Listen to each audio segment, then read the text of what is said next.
Not much has changed on the score sheet since Chapter 1. We do have our new categories for this game. We are loved, which is nice. We're still very much the fame monster with a reckless disregard for the law. Grandma and Jenny still love us. Mayor Victor and his wife, not so much. Perfect legend guide. Next chapter. Surviving Idols. Looking at the massive sign, you can't help but feel a tingle of excitement. And as you prepare yourself, you try to remember the perfect storm of events that led to the creation of the Hero Project. After the rise in anti-powered sentiment, the American government decided it was time to create the first ever American protectorate, a confederation of heroes meant to guard sectors of the nation and come together for big missions regarding national security. America has never had a national-level powered team before. A venture of that scale always proved to be too expensive or was out of step with the government. But this will be the first national team backed with near-limitless government funds and coordinated with a mission control linked to the FBI, the CIA, the NSA, and the DRPR. America saved itself from a fate as a declining world power once by harnessing powered resources, so it's clear that keeping powered heroes at the cultural forefront is crucial for maintaining the nation's relevance. To populate the American Protectorate, the government then greenlit the Hero Project, a reality show intended to conduct a national search to find the right heroes for the job. It may be unconventional, but there's no denying the power of Reality 3V, the common term for now standard 3D television.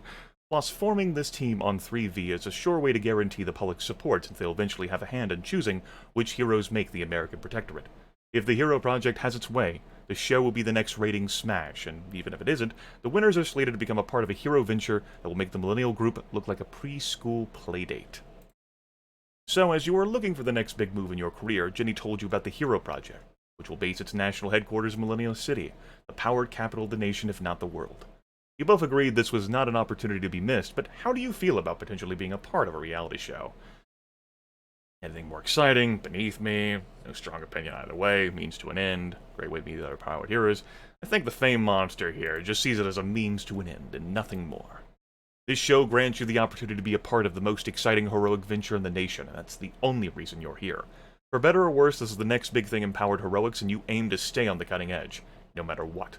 You've become infamous in Millennia City, but this is a chance to take your career to the national level, a feat very few heroes have ever accomplished. Staring under the sign, you can't believe your eyes. The Hero Project has built a sprawling complex the size of a mall, intended to be a stadium, headquarters, and living space all in one. This compound certainly gives the Millennial Group Tower a run for its money. Floating to the ground with Jenny, you find yourself unable to stop staring at the banner, the cameras, or another hero. The fame monster stares at the cameras. Everywhere you look, there are camera orbs floating and filming.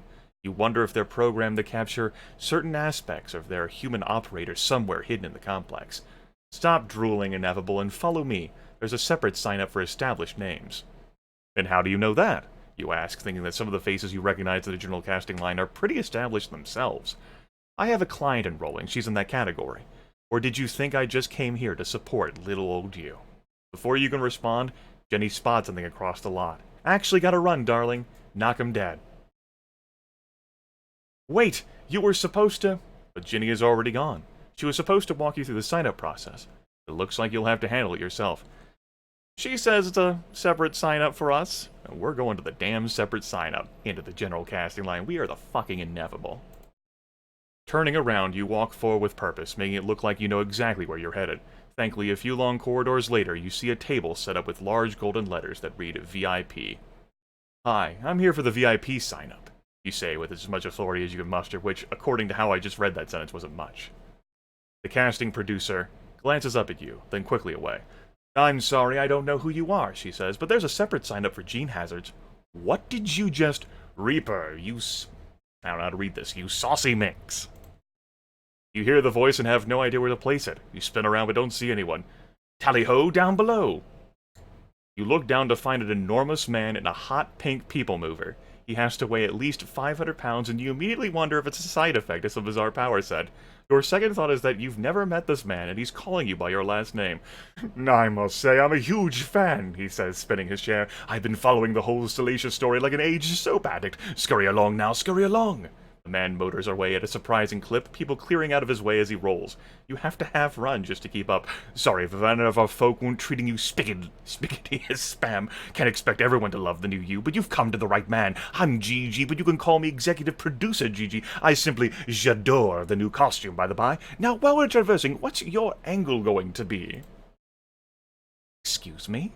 What's your strategy going into show, my lucky charm? Are you going to be a hero or a villain? Loyal or a floater, leader under the radar? Best decide now before the tough get going, Chicken Little. It's a good question. One you spent some time working out before you came here. You think your best bet is to be a loyal ally and team player? That's not us at all. A villain everyone loves to hate? Maybe. A cutthroat strategist? I'm not here to make friends, I'm here to win. Oh, yes. The fame monster, with reckless disregard for the law. A floater staying under the radar by befriending everyone? No. No under the radar. And a true hero that's more important than anything? Go fuck yourself. I don't think a villain is this character. This character was well-intentioned, you know. We meant well. And I think we still do mean well. But we are a cutthroat strategist. We're not here to make friends. We're playing to win the game. I came to play. All that matters is making sure you win this show. And if that means being ruthless and cunning your game, no, I haven't really decided, you say to GG. Not sure who you can trust yet. Especially when it comes to the producers.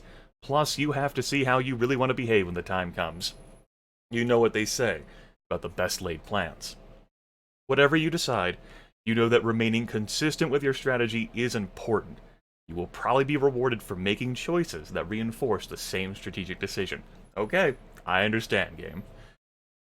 Oh well, there's plenty of time to sort it all out, and you'll know if it's working or not. If you make it onto the show, we'll add stats to your midship show stats screen regarding your archetypes, how hated or loved you are, and all that jazz. You just have to thumb here on the dotted line. Still moving, GG holds a hollow contract over his shoulder, a contract the size of a novel. The contract is non-negotiable and quite standard, saves us all the time of pretending to read it, and let's get on with it, shall we? Oh, yes! Let's get on with it! This man is awesome! Chicken Little. You look down at the hollow contract, knowing you should review it. It's probably something Ginny would suggest, but you also know that, whatever might be in there, you're going to end up thumbing it anyway. This better be worth it, you think, as you reach out your thumb. Save us all the time of pretending to read it, and let's get on with it, shall we? Yes. You follow GG behind a roped-off section which 2 hippo bouncers lift as you approach. Oh, and one last thing, and now that you're all official, you'll be leaving your legend level at the door. We'll be recalibrating all contestants' levels to a national scale to even the playing field, so to speak. You're not really sure you want to know what that means, but you open the hero license on your midship to check your legend level anyway. You scroll down and see that once you enroll in the show, your legend level will drop to 30 to reflect your national legend. Slugger. But you close your license and move on, because you know you'll build your legend back up, just like you did before. So, what does GG stand for? You ask, wanting to keep him interested in you as long as possible. That's for me to know and you to salivate over, my dear dumpling. Now I'm afraid I mustn't dally, there's much to be done, but fret not, you're on the VIP casting list, so wait here until your call. I've got my eye on you, so prove me wrong. With that, GG spins away and rolls up to a giant teenage turtle with pigtails. You turn to look around the room and find it's already packed. You have no idea what this casting process is going to be like, but you definitely know that the competition is going to be insane. You recognize some of MC's most famous faces, including a few you know personally. You scan the room and notice there are also several camera orbs floating, capturing footage. You're already on the record, which means everything you say and do will be subject to eventual public scrutiny. If you're lucky, that is. You notice that none of the cameras seem to be clamoring to film you just yet. Still, every decision you make from here on out is going to be carefully judged and weighed. Basically, you need to start playing this game from the moment you walk in the door. Also, your girlfriend, Black Magic, you still can't believe you get to say that, is supposed to be out of the country right now on a Millennial group mission, and she was supposed to call you the moment she got back. So why is she standing across the VIP room right now? Unfortunately, you have a sneaking suspicion you know why. Even though you decided to become an exclusive couple, Black Magic made you promise to keep the relationship a secret from the press. A decision you still don't know how you feel about. Taking a deep breath and making a quick decision, You step forward to talk to Black Magic, Jury, and the victims. Oh, no, definitely not them. Fumble and stage show a famous power coat from Manhattan. Don't talk to anyone. Why don't we see about talking with Black Magic? We do have a public story with her and the Millennial Group. Don't have to be antisocial. Just don't have to do Jury and the victims. You walk towards Black Magic and she does a double take, spotting you. Her eyes flicker to a camera orb floating nearby, then back to you. She smiles and pulls you over to the side of the room. I'm so sorry I didn't call. I literally got off the Millennial Jet and walked right in here. Welcome to the VIP room, rookie. Black Magic says, nudging you on the shoulder and hitting you with that devastating smile. You try not to melt. She really couldn't look more like Natalie Portman. Just then, a camera orb swivels next to you, and Black Magic tenses. She had asked if you could keep your relationship under wraps for as long as possible, so you could give it a shot without the public breathing down your neck. You've respected her wishes until now, but it might be the perfect time to reveal your relationship. Considering your options, you decide to not be an asshole about it. We'll just tell her it's fine. We don't care about making a scene, not about this. We don't want, like, the public's attitude and what they're getting from us through these camera orbs to be involving Black Magic. It can be about Black Magic later, perhaps, if she's also a part of the show, but it doesn't have to be about that right now. You say the words and Black Magic sets her eyes on you. Then out of nowhere, she kisses you. You're caught off guard, your mind reeling. What does this mean? But then you feel Black Magic's hands on your back and you forget all about the room of heroes and cameras. She can have that effect on you. When she is done, Black Magic hits you with a grin and just says, whoops. Well, that's one way to make sure you get some quality camera time. Alright. Seems like, either she's changed her attitude or she's decided to angle for the camera since we're all here. That's cool. It's okay if she makes the first step in that situation. We came here to win, though, and, well, we'll see what happens if we ever have to cross that bridge. Just then, a loudspeaker crackles to life somewhere in the room. The inevitable. Please report to the interview station. Well, that didn't take long. Alright. Looks alright. Our poor legend score. Just thought I'd check it out. 15 minutes later. You find yourself sitting in an interview room, fully microphoned and staring into a set of floating cameras. You thought the producer who set you up would be interviewing you, but he left the room a few minutes ago without instruction. Now you're starting to wonder if this is some kind of test. Should you be talking about yourself or something? But then the door swings open, and a familiar face appears. Rexford Schillers. Well, if it isn't my favorite hero, the ineffable, he says, sitting in the chair across from you. Here to ruin another one of my ventures? Rexford Schillers is MC's wealthiest playboy. Yes, that's right, I remember him now. It was a major part of your first case as a powered hero. He's a collector of ancient artifacts, and when his crown jewel, the Gravitas, was stolen, you tried to recover it, and the hefty reward that came with it. Unfortunately, Prodigal ruined that mission and destroyed the Gravitas, leaving Rexford to blame you for the loss of the priceless artifact. Needless to say, he's not your biggest fan. Why are you here? You ask warily. You're really intent on digging yourself a nice hole, aren't you? Rexford says, crossing his legs. Haven't you heard? This is my show, and my budding team. The government has selected me to be the Hero Project showrunner and the American Protectorate's future CEO, since I'm Millennia City's most notable supporter of all things powered. And a rather sizable co-investor, of course. Do you know what that means? You nod, but Rexford goes on anyway. That means that what I say here goes. I'm judge, jury, and executioner when it comes to the Hero Project. Rexford pauses, wanting to enjoy this moment as much as possible. He stands up, straightening his tie as he heads towards the door. I'm afraid there's just no room for imposter hacks on the Hero Project. Thanks for coming in, though. Your footage will make for some nice cannon fodder reel. Rexford is almost out the door, which means you have one shot to get yourself on the show. Explain to Rexford why I'll be an asset, curse him out, chance to prove yourself, suck up. We'll do whatever it takes. Let's explain to Rexford why we can't be taken off this show, no matter the fuck what. We certainly ain't sucking up to him, or cursing him out. The cameras are watching. However you feel about me, you know that everyone is waiting to see what the ineffable is going to do next. Having me on your show is going to be very good for ratings. Yet again, you overestimate your worth, Rexford says, turning to go. Just then, Gigi rolls to the open door. Me oh my, what a meeting of the minds, he says, pushing the interview chair out of the way with his people mover and settling in. Gigi, can I ask what as your co-EP I'm stepping in, Little Reaper here has quite a bit of buzz surrounding him, buzz we could certainly capitalize on, not to mention a little man of his infinity status. We have all kinds of quotas to fill in that department, don't we, T-Rex?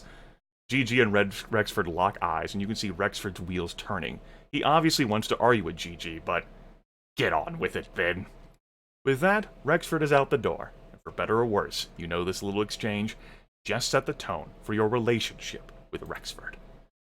Oh well, now that that's out of the way, I have some questions for you, Snugglebum, Gigi says, fiddling back towards you. Here's the breakdown. We're selecting our top 100 heroes to enter the semifinals tonight based on preliminary interviews. Everything, and I mean everything we film is up for grabs. All the footage we get today will be put into our pre-packaged episodes before the live finals begin a few months from now. I'm rooting for you, sweetie, but you've got to make the cut, especially since there is room full of casting executives, producers, and network executives behind that pretty pane of glass, so answer carefully.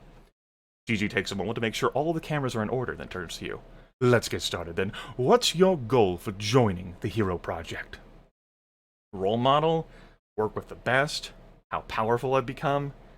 Heroic friends? To win.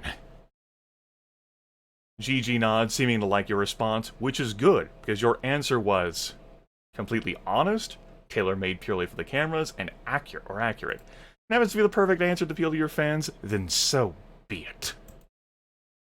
You just hope that no matter what your intentions are, your answers end up seeming honest to the audience. 3 hours later. You stand in front of the bathroom mirror and throw water in your face. Gigi grilled you for what felt like forever, and you tried to answer the questions in your intended role as much as possible, and you had to undergo extensive psychological, power, and health evaluations. Now that you've had a moment to process everything, how do you feel about this experience? Excited. Taking another deep breath, you go to leave the bathroom when your me chip pings with a me message. Me chip J2 appears before you, but something isn't right. She looks vacant. And as she begins to relay the message, J2 speaks in a robotic, monotone voice. Reaper, the Hero Project is rotten at its core. What are you going to do about it? Me chip J2 then suddenly shorts out without any mention of where the me message came from. Someone must have overridden your chip's personality coding to deliver that encrypted message. But what the slugger does it mean?